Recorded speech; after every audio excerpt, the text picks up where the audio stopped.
One of the interesting things about becoming a parenting coach can actually be kind of the most frustrating, or I don't know, give us an invitation to surrender perhaps to the reality, which is that it is all but impossible to change the behavior of other adults who do not want to change their behavior. When it comes to our own parenting, this can mean that there are going to be other adults in our world, our own parents, our family of origin, maybe even our spouse or partner or co-parent who are not on the same page as us in parenting.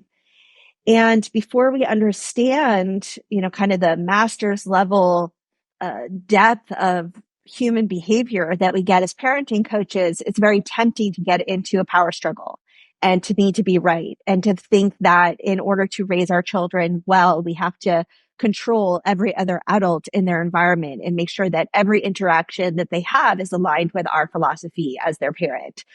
This is an exercise in futility. And as you're going to hear in this coaching session with Alan, it's not actually what's always best in terms of the maturation and growth and empathy and emotional intelligence that we're trying to root into our own children's sense of discernment and decision making. And so if you struggle with parents judging the way you parent, maybe it's your mom, your dad, your aunt, or you have a partner who's not quite yet ready to give up the timeouts or punishments or implied consequences, give this episode a listen. I think you're going to enjoy it. And if you're curious about what becomes possible for you as a leader when you become a JAI certified parenting coach, I want to invite you to go check out our 7-month professional parent coach certification program. You can find it on our website, jaiinstituteforparenting.com.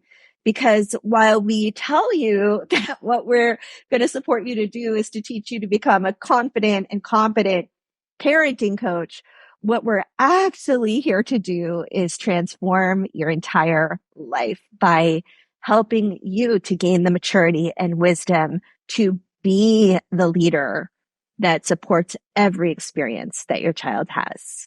Enjoy today's coaching session.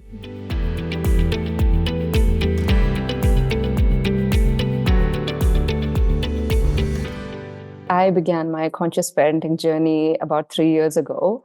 And of course, I was very passionate about it. And I was like, everybody must parent the way I do. And through that, I learned that, okay, that's not going to be possible because I have done the work and not everybody around me has. And there is going to be difference in how everyone treats my children, including my partner, right? Like he is not 100% conscious parent. Like sometimes he also slips into the do as I say. And so it was like a challenge for me to kind of move away from thinking that everybody should become conscious and everybody has to parent the way I parent because that's what is best for my children. So through my own work, I learned that, and from dance influence work, I learned that one person is enough to offer secure attachment.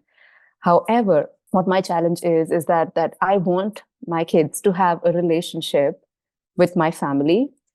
And I sometimes struggle with how do I make that happen where at least my core values are in alignment with them. And when it's not aligned, that's when the challenge is, because I don't want my kids to be treated in certain ways, or my parents to, or my parents or my in-laws or extended family to treat them in certain ways. So I find it hard to navigate these situations because sometimes they're receptive to feedback and open for a dialogue as to what made you show up the way you're showing up. And like, are you open to listening to another perspective, right? So they are sometimes open to that, but more often than not, they are not open to that because they also come from the place of, we have raised kids and we know what we are doing, and we don't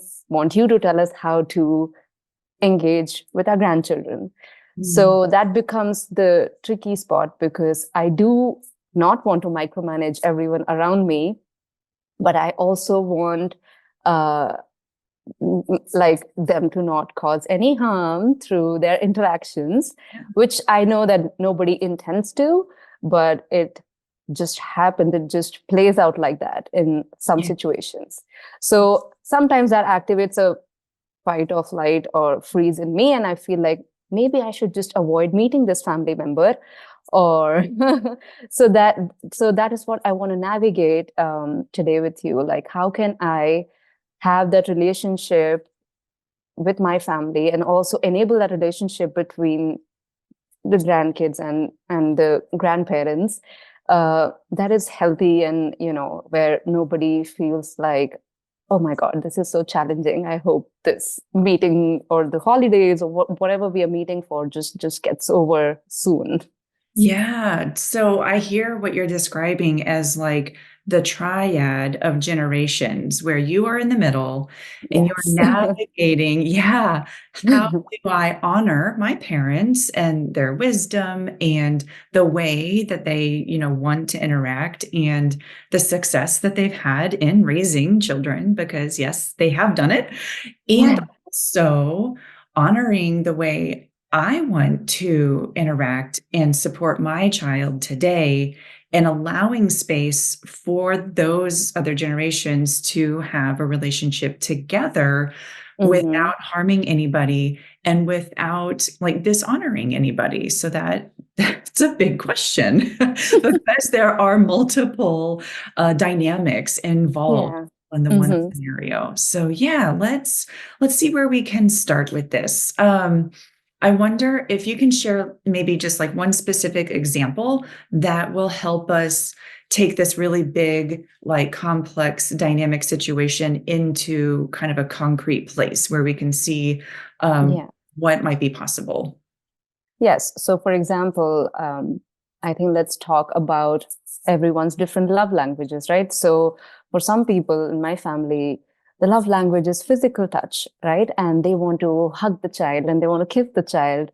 And sometimes my 6-year-old doesn't like that, especially because if she's seeing somebody after a long time or she's just not feeling it, she she's not rude about it. She'd just say, can I give you a high five instead? Like, we've talked about body autonomy and like, you don't have to give someone a hug if you don't feel like it. However, sometimes nobody thinks to even ask. They just come and hug her. And then later she feels like, okay, wait, what just happened?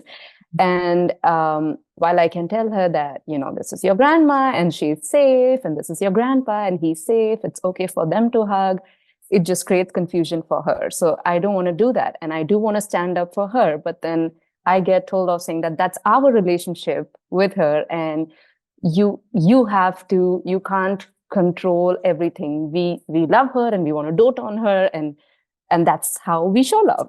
So for Yes. example, this is one of those challenging situations where I feel like I don't quite know how to navigate it. Yes, like I can talk to my child about it later, um, but I feel like I want the grandparents also to maybe ask, hey, is it okay if I give you a hug? Maybe not a big hug, but a small hug, Mm. something like that. But if I feel like if I do that, they will perceive this as, oh, okay, here goes another coaching session. And like he's going to Okay. tell us how to be with our grandchildren. So, Yeah.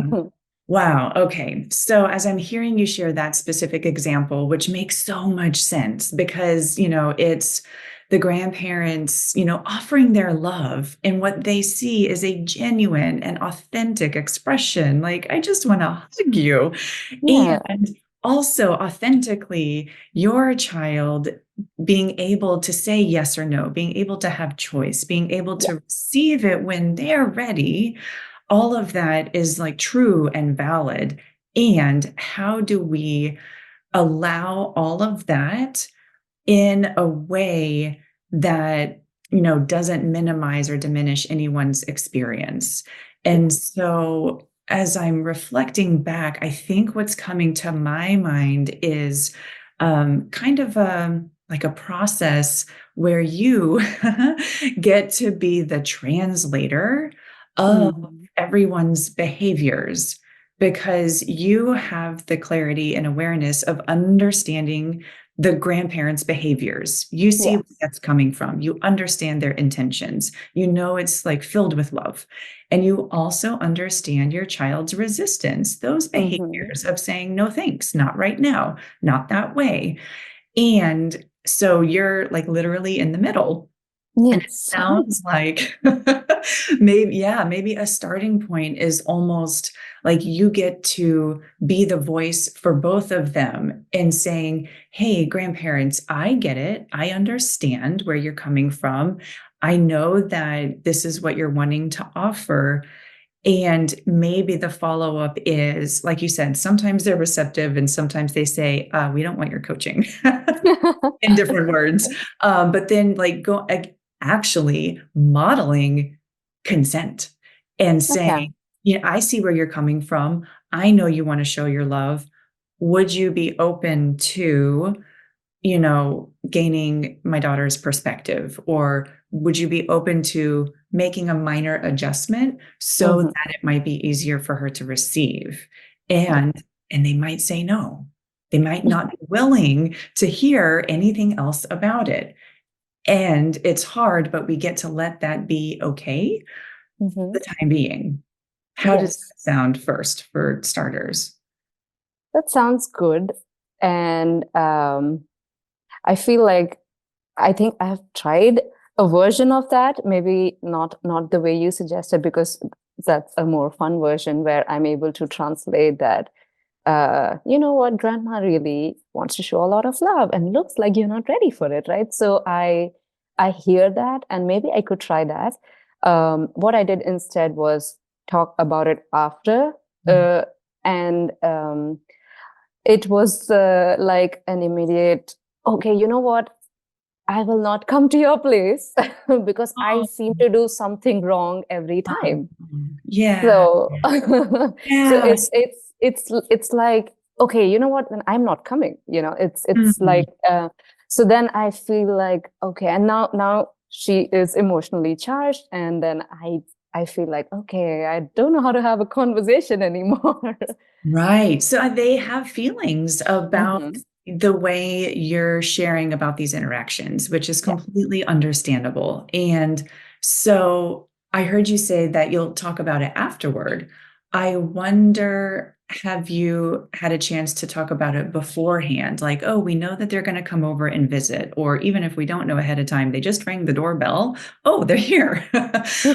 I wonder if there's a way you can imagine communicating, like, as that friendly, playful reminder, hey, can you just, kind of check and ease into it before you like swoop in and hmm assume that, this is going to be okay. Or like, I wonder how the proactive communication ahead of time might sound in your family. Yeah, actually, that could work. I haven't tried that because I just assume that if a child is like kind of showing resistance, people will stop. Oh, So, but yeah, maybe that is something I could try. Proactively talking about in advance, that it could also sound something like I'm teaching my child about consent, and this is a new thing they're working with. So would you be willing to check in before? Yeah, that sounds like a good idea. well, and Shruti, one thing I know about you, because I follow you on Instagram, is that you embody playfulness like hmm in every moment. And so I wonder if there's an opportunity to almost gamify this for the Yeah. grandparent. Like, Yes. can we think of 3 different options to show your love? And the child gets to have choice there. So it's not a I love you or I don't love you, or I get to hug you or I don't get to hug you. It's like, ooh, what are all the different ways that Yeah. you can show my love? Because it's there and it's jumping out and it's gonna run and come get you. But like, Yeah. I wonder what that might look like if you invited like gamifying it. Yes. So that absolutely works. I think play is something that I go to very often with my kids, and it works. But yes, I did not think about maybe doing this with the grandparents and like getting playful with them. Yeah, that could also actually work. So Yeah. proactive. and playfulness. Okay. Well, and I'm going to clarify where Mhm. where there's extra unseen benefit when Mhm. you invite the playfulness with the grandparent, you're sending that signal of, I'm not judging you. I'm not Mhm. critiquing you. We are Yeah. on the same team of loving this child. Yes. Yes. And I want to Absolutely. meet you. I want to help you meet loving this child the way they can receive it. I'm not saying Mhm. you get to love her. I'm not saying you Mhm. get to be you. I'm inviting you to offer all your amazing, beautiful, deep, authentic love in a Yes. way that she can receive it. Let's see what we can do. Mhm. Because Oh, that sounds playfulness, like something I could do. yeah. And playfulness is a sign of safety for you Mhm. offering it, for the person receiving it. And so that I think might potentially help dissolve, all of the understandable reactions or emotions that the grandparents feel when Mhm. you do try to offer feedback. Yes. Yes. And I think in my situation, there's also an extra added layer that um, I am an expat, and my parents, for example, don't get to see my kids very often. So when they do get to see them, they are so full of love. They want to buy all these gifts, and they want to like like pour love into them. And my children, for them, they just see them on a screen, right? So for them, it takes a little bit of adjustment, and sometimes they prefer one grandparent over the other. Yeah, So how can I help the grandparents not take it as a rejection? Because that happens very often, that like we want to play with this kid, and they're not interested. They only want to play with the grandma, and they don't want to be with us. So how can I like, of course, like there is a lot of prep that I do with my kids before they arrive, that they're going to come, and what are the things you're looking forward to doing with them. But when it happens, it's not always foolproof that, okay, now everybody is happy and playing, right? So um, the grandparents in my household sometimes tend to take it very personally when the child doesn't want to play or wants to play with the other grandparent more. So yeah, that's also something that I find a bit hard to navigate. Like, right. uh, yeah. So here, yeah, now we're going to flip to being a translator again. And so now you get to be the translator from your child's experience. Okay. And it's this invitation to let the grandparent see from the child's experience that it's not an outright rejection. Yes, Mm-hmm. there's resistance, or yes, there's hesitation, and it actually doesn't have to do with the grandparent. It has everything to do with the child's current state of wanting to just check the scene and wanting to Yes. go at their own pace, Right. which may not be at the same level as where the grandparents are. And a metaphor just came to mind, like a visual. If you're open to hearing, it may not Yes. resonate. I'm just going to put that disclaimer. It may sound great in my mind, but it may not land when I say it. Um, but like, let's say the grandparents know that children love to play with water. Like they love splashing in puddles. They love going swimming. Like they love water. Great. But in this situation, it's almost like a grandparent has a garden hose and they spray it full blast right into the child's face. And it's like, hey, you love water. But it's, whoa, whoa, whoa, that was too much. That was too soon. It's all like, no. And Yes. so it's like the water is the love. Like the grandparents have all this like love that they're ready to bring, and it's built up. And then when they get that opportunity, it just blasts out in a flood. And so Yes. it's not that it is a bad thing, it just Mm-hmm. doesn't match where the child is. And so if the child is wanting, like just to put their toes in the water, what would that look like? Yes. And so Absolutely. maybe, yeah, helping that perspective that the child's, their bodies are smaller, their systems are slower, they're just more sensitive. And so Mm-hmm. their hesitation does make sense. And it's not personal. It's not forever. It's not, about what's happening over there. They just need a little warm up time to then be Yes. open to the full water immersion experience. That's a really cool metaphor. Okay. Yes, because I think now, because I keep sharing whatever I learn sometimes with them, uh, I think one thing I haven't shared with them yet is that just like how when they are upset or sad or, overtired, they are dysregulated.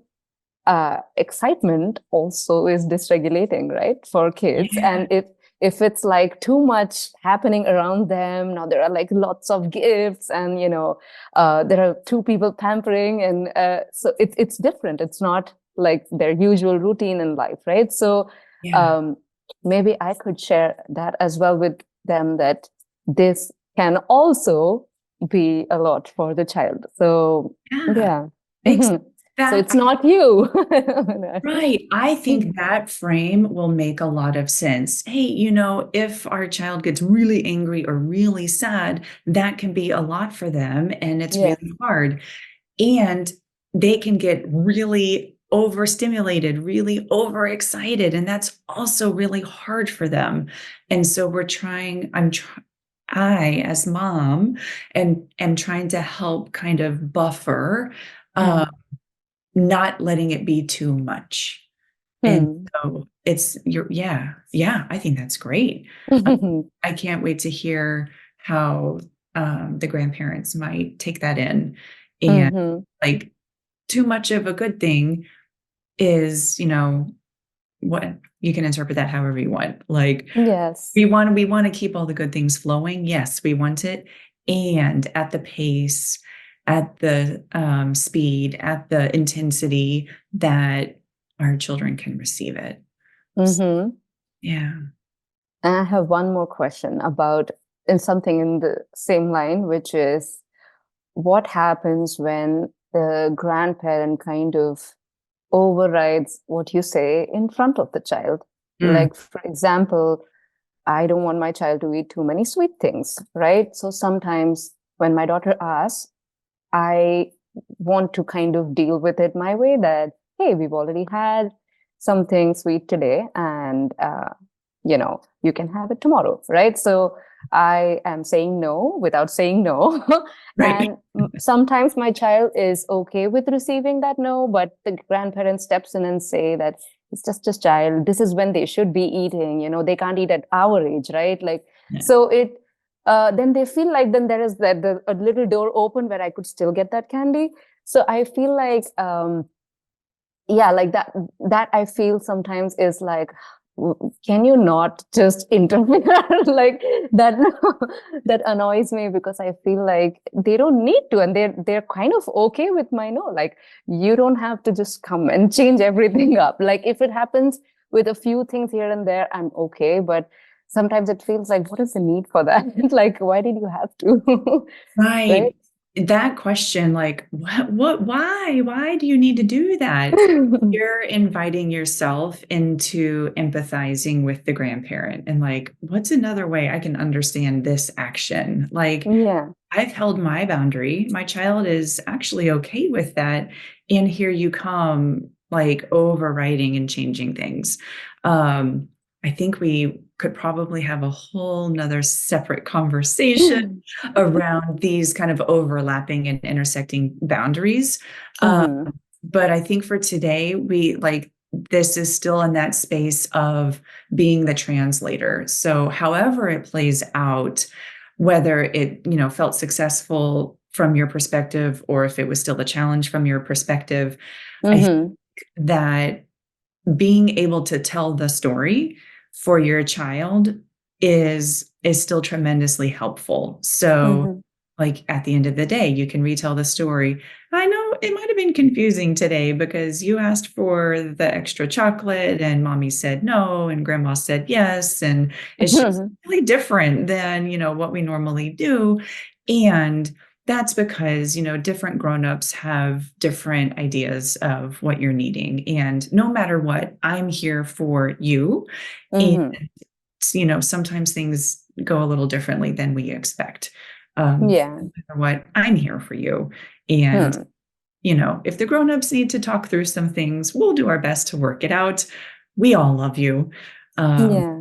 and so, yeah, the communication among the adults, can still be its own True. thing. And Hmm. at the end of the day, all of these adults are here to love you and take care of you and be here for you. And sometimes that shows up a little differently. Yeah, I think that's a nice way to like clarify it, at least to the child, like later how we deal with it as adults is not their concern. But yeah, I was just asking because in the moment it feels like, oh my God, why did you open your mouth? Like, Yeah, yeah, yeah.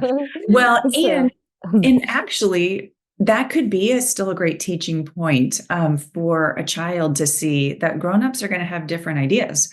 Grown-ups are yeah. going to have different strategies. Grown-ups Hmm. are going to have a lot of differences.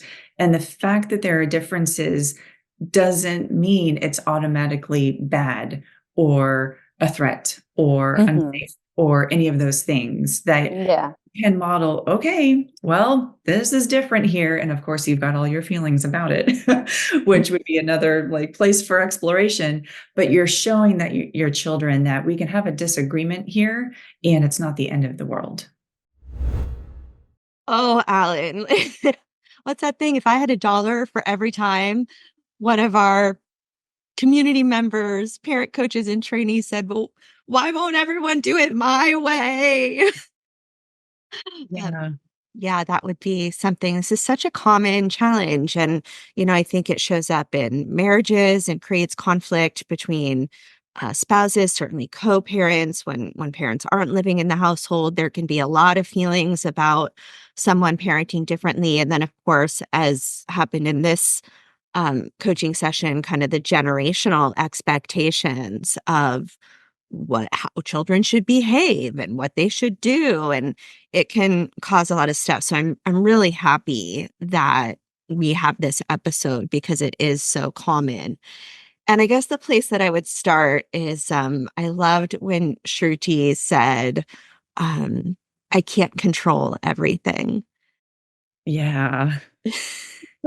That's a big one. Isn't it? And it's a tricky one Yeah. Yeah. because control obviously is an illusion. We can't actually control anyone else's behavior, not even our kids at the end of the day. And the reality is, as our children age, right, like from little to into school to their teen years, they are going to have relationships with people that create uncomfortable feelings and conflict, or there's a values disconnect. And so when you are working with a parent that has that kind of like, and I can so relate, this so used to be me, like I must control everything that comes into my child's world. Can you speak to a little bit of what's happening underneath there? Yeah. I think for a lot of parents that are it's like they're excited about being able to parent this way. They know it's effective, they know it matters, and they see the way the relationship is benefiting from parenting in this way. And so understandably, some parents want their child to always experience this kind of relationship in every relationship they encountered, and that would be beautiful. And we can't control other people. And one of the hidden benefits of parenting in this way is that we are implicitly teaching children that one, people are different. We are going to encounter a lot of different people who treat us a lot of different ways. And that doesn't always have to be a bad thing. And also, how can we understand where people are coming from through those differences? And so, for a parent to really lean into the strength of their connection with their child and let that be the foundation for the child understanding differences in other people, that's really going to support them through navigating different relationships all throughout their life. I think this is so important, especially right now in this moment, because there has been kind of this pervasive idea that people who think differently than me are dangerous, are to be avoided or shunned or dismissed. And, not to get into the politics of that, but it is a very limiting worldview, right? If we're only going to spend time with those who act the same way, think the same way, believe the same things, we're limiting so much growth. And so I love what you just said, because I think giving our children the opportunity to experience different environments and different circumstances gives us so much fodder as peaceful parents to use that as a teaching moment versus like ramping up the anxiety and fear that things that are different are dangerous. Right. And what Shruti mentioned was that, I mean, yes, we all have choice, and people do make different choices to find more supportive environments or to move away from harmful or restrictive environments. But Shruti specifically named she wants her parents to have a relationship, a loving relationship with her children. And so she's choosing to stay in it. And I think that commitment counts for a lot, because that means you are signing up for navigating tough spaces. There are inevitable differences, inevitable tensions and misunderstandings and disconnections that are going to happen in relationships. And so I just really want to name that Shruti's commitment to staying in this relationship and fostering it and supporting it and nurturing it is really powerful. And again, sends that signal to her children, we can find a way through. Yeah, I love that. I love it so much. I think one of the things that you said can mitigate so much fear around this. Obviously, when we are informed and educated about the benefits of peaceful parenting, it's very natural to want to kind of, put that space around our kids, because the reason we do this is because we don't want them to, lose self-worth and have low self-esteem and not be able to communicate their needs and not have bodily autonomy and feel that they are worthy of being asked for consent, right? All these things really matter. And so it can create a lot of fear about, oh my gosh, what's going to happen to my child? Are they going to be ruined? But you said it takes, or actually, maybe Shruti said this. I think she did.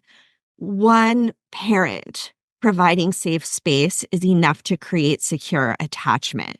And so even when, possibly, our co-parent has a more authoritarian stance or is less practiced in regulating their nervous system and lashes out, um, unfortunately, it's going to be okay, right?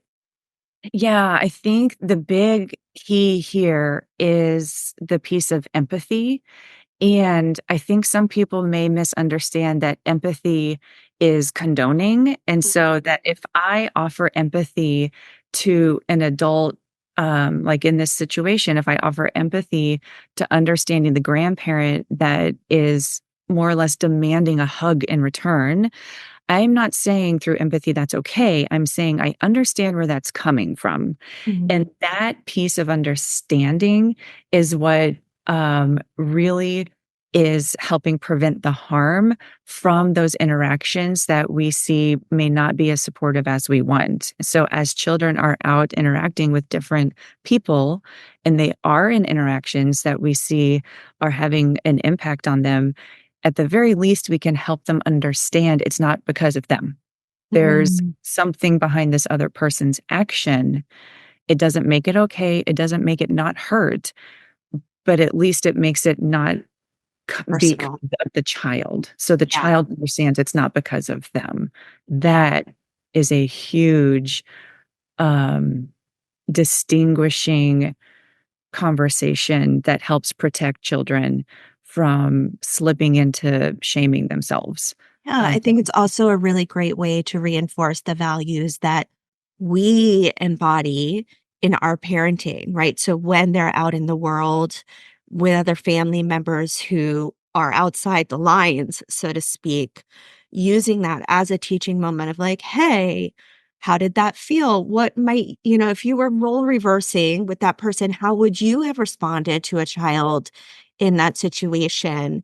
And so these experiences can give them a lot of identity around, I'm not that, right? Yeah. And I can respect that person's experience. I can, mom helped me see that, maybe they didn't have their needs met as a kid, and ooh, ouch. And when I'm a mom or when I'm a grandma, I'm gonna do this differently.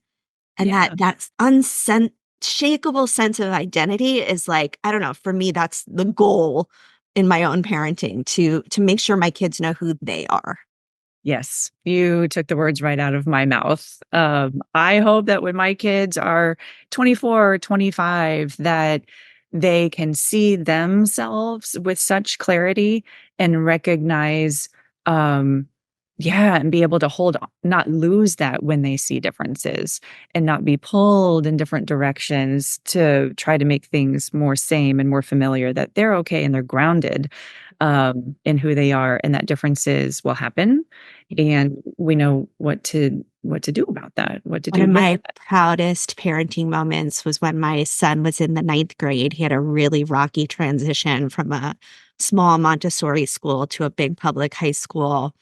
And it was like he landed on Mars and did not know the language. And he struggled. I mean, he was having panic attacks and anxiety. It was a really, really hard time. And so maybe halfway through the year, I was driving him home from school, super bad day. He was bereft. And I said, honey, maybe you just should like try to act like the other kids so that you can fit in and have an easier time of it.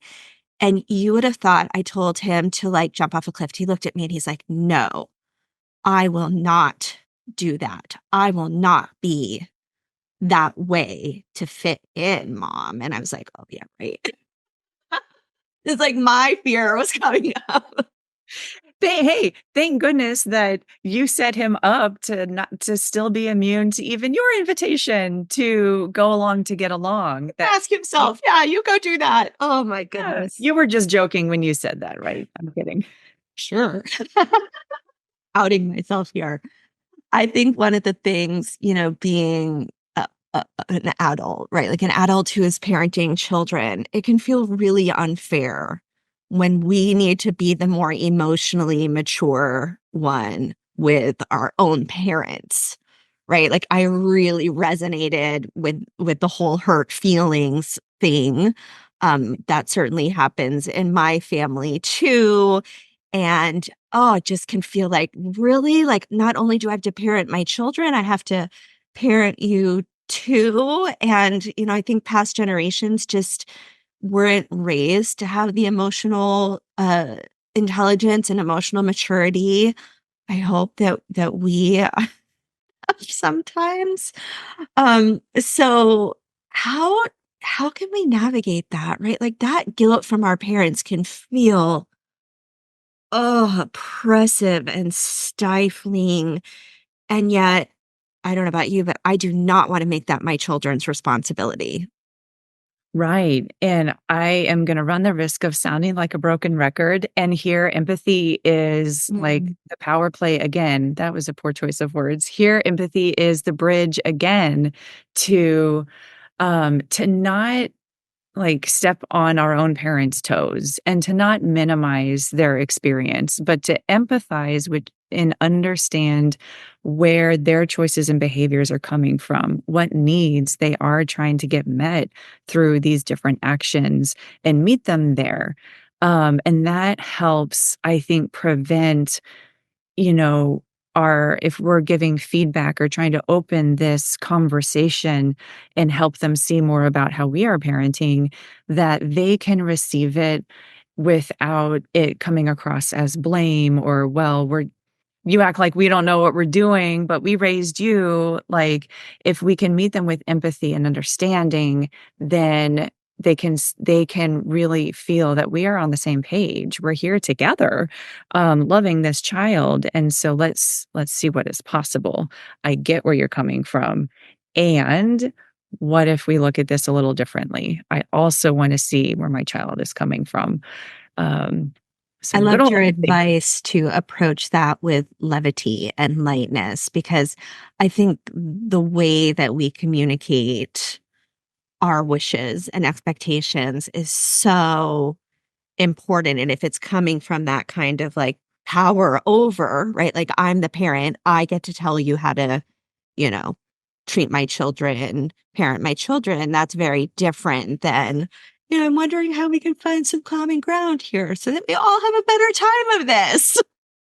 Yeah, it's so interesting that as adults, our communication style with our parents, the power with paradigm goes the other direction as well. Like, we're really focused and dedicated on not being power over or permissive with our children. What if we use that same commitment to being power with our own parents and how we communicate with them?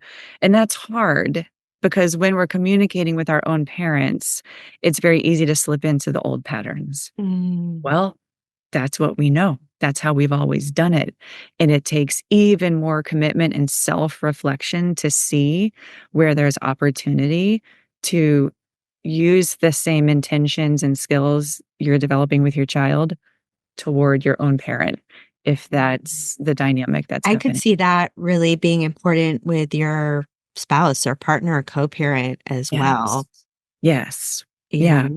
Because I think anytime it's like we're trying to be right in our parenting and they believe they are right in their parenting, which obviously they do, they wouldn't be doing it otherwise. That's just a recipe for conflict and struggle and a deterioration of relationship over time. And I think when we can kind of open our hearts to what's in it for our child, for us to work together more collaboratively and have more grace with each other and trust each other a Yeah. bit more, Yeah. that would be huge, I That think. would a lot of big shifts might happen. And so that might be a helpful reminder for parents that are committed to nonviolent communication and playfulness with their children.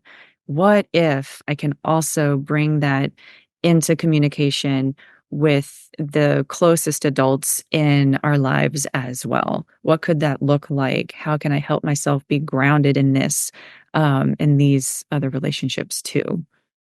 You brought one of my favorite parent coaching strategies into this conversation, which is to be the translator. Can you say a little bit more about what that means and how to do it? Oh, yes, yes, yes. I love translation. And it's the idea that we're translating the words that are coming out at the surface or the behaviors that we're seeing in front of us into the person's experience and really trying to understand in a deeper way the words that we're hearing or the actions that we're seeing. And when we can go deeper into that other person's experience, and understand them from where they are coming from, then we can respond to that rather than just saying, "Hey, don't say that. Say this," or "No, you're not allowed to do that when you come visit." That's not connecting. When we can really get under and see where they're coming from, that's where the connection is, and that's where we can say, "I know you've got so much love built up because it's been months since you've seen the grandkids. I get that, and they're still gonna need, just a little high five to get started. I think in a couple of days, they'll be ready for all the snuggles and smushy kisses and hugs. For now, we're just gonna take it slow." And so, yeah, being able to see the experience underneath the words and the behaviors. What I'm really hearing you describe in this session and our conversation is advocacy without judgment.